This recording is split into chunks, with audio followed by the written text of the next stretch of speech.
Hello everyone. In this video we will make a square but a little different. We'll make the code optimized. So if you remember, in our last video we made a program to draw a square using a vehicle. We will make that code once again. We wanted to go forward and turn right. Forward for 2 seconds, and for turning we used 0.3 seconds.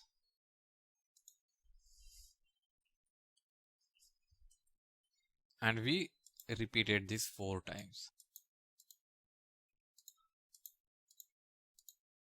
And last one we only use the vehicle forward. And finally we stop the vehicle.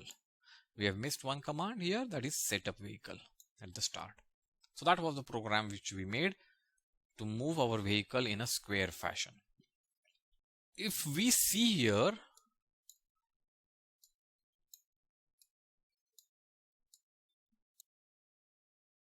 if you see, these 4 blocks of code are same as these. Again, these also are same. Here we have the first 2 blocks, but we don't have the last. So with these blocks, I started from here, went here, turned. Then with these, I moved from here, turned. Then the next set of blocks, I moved from here to here and turned.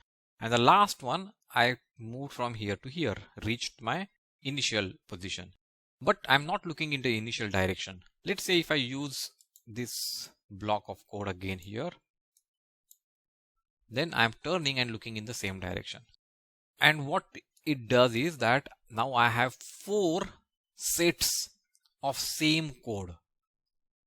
So instead of using these repetitively like this, what I can do is I can use a repeat block. I needed to repeat 4 times. And finally vehicle stop. So now from 16 blocks I have reduced to just 5 blocks. 1, 2, 3, 4, and the repeat one is 5. And earlier I had 16 blocks for that.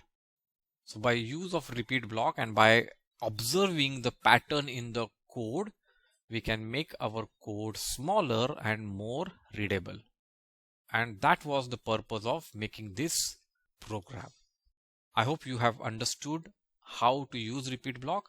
We will make a few more programs to recognize the pattern and convert the long code into smaller code.